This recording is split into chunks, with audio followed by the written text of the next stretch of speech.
né? O dom é algo que pode ser recebido ou pode ser derramado.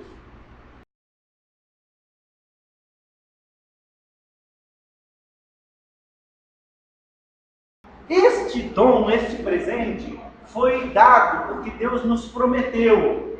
Disse João a todos: eu, na verdade, vos batizo com água, mas vem o que é mais poderoso do que eu, do qual não sou digno de desatar-lhe as correias das sandálias.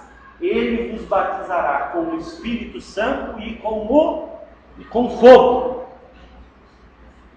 Porque João, olha o que Jesus diz, aqui é Lucas registrando o que João Batista diz, né? Ou melhor, é João, que João Batista diz quando ele começou o ministério dele de batizar as pessoas para arrependimento. E lá em Atos capítulo 1, versículo 5, o próprio Lucas vai registrar o que Jesus disse acerca de João. Na despedida dos discípulos, ele diz: porque João, na verdade, batizou com água, mas vós sereis batizados com o Espírito Santo, não muito depois desses dias. Então, notem, o Espírito Santo, então, foi prometido como uma promessa de Deus. O cumprimento. E aí é isso que é importante. O grande problema, a falta de entendimento sobre Atos, capítulo 2, sobre o dia do Pentecostes, sobre o que aconteceu, começa porque a gente não lê direito o texto. A gente não lê o texto. E eu fiz o seguinte: os primeiros 5 versículos eu coloquei na versão revista e atualizada, que era muito parecida com a outra versão que eu estou usando.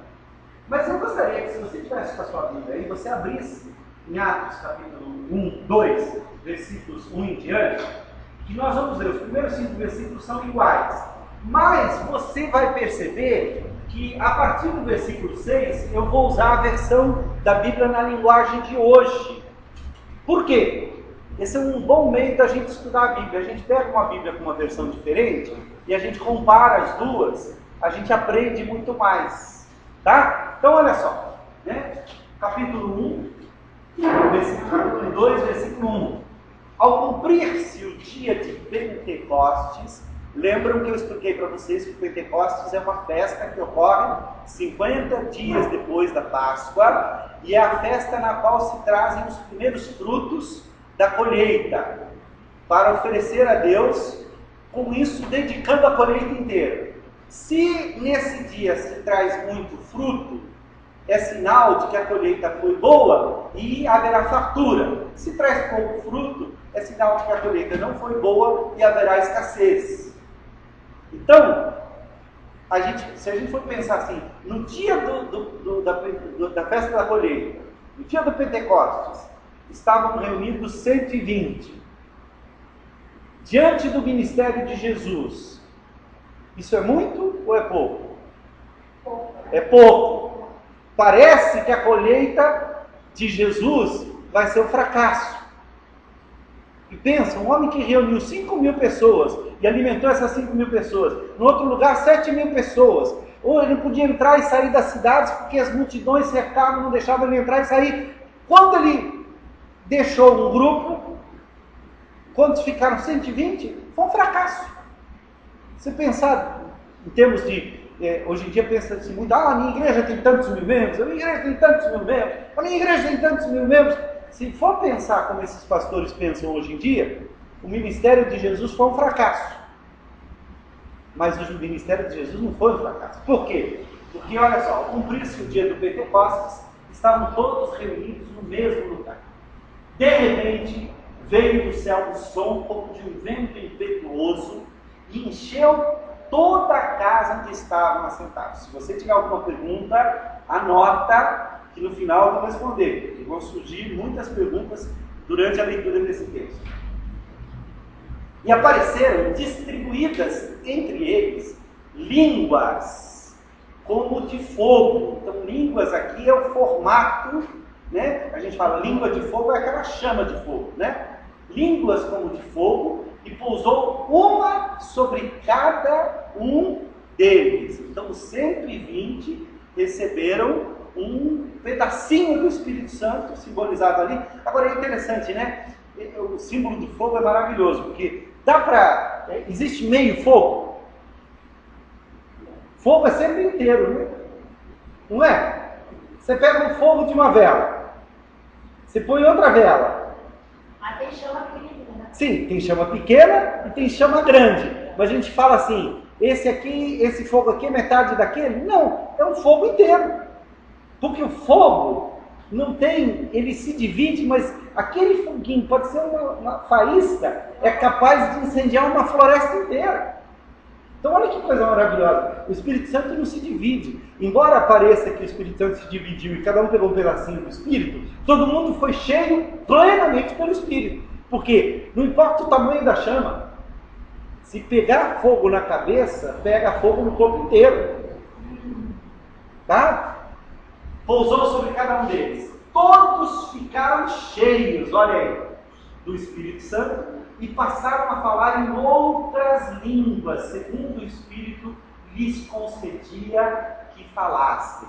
Mas esta palavrinha, outras, ou estranha, não existe no original grego. Se for o tradutor que quis ajudar.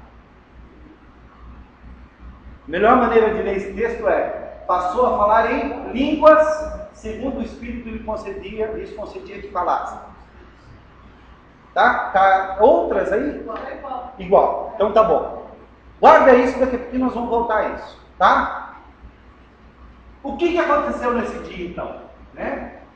Estavam morando ali em Jerusalém judeus religiosos vindo de todas as nações do mundo. Está diferente da sua Bíblia. Essa aqui é a Bíblia na linguagem de hoje. Mas não está tão diferente a ponto de comprometer, né? Quando ouviram aquele barulho, aí deve estar, quando ouviram aquele som, ouviram aquela voz, uma multidão deles se ajuntou e todos ficaram muito admirados, porque cada um podia entender na sua própria língua o que os seguidores de Jesus estavam dizendo. Então não eram línguas estranhas, eram línguas de nações. Aparentemente eram línguas de nações, porque cada um podia ouvir na sua própria língua, tá? Então não era, mas mesmo a palavra estranha que o tradutor colocou para tentar nos ajudar, ela não é errada, porque estranha originalmente significa estrangeira. Em inglês é a mesma palavra, strange, né? Então, é que como estrangeiro, em geral, é esquisito, é diferente, estranho passou a significar coisa que estrangeiro faz, que é o quê? Que é estranho. Não é o que a gente faz aqui, é estranho. Então, estranho parece que é uma coisa esquisita. Muita gente diz, não, tem que falar esquisito, porque senão não é o dom de línguas. Mas não. A palavra estranho significa estrangeiro. É esse o sentido. Tá? Só que no original não tem. É só línguas. O tradutor quis ajudar, tadinho. Complicou um pouquinho, né? Vamos lá.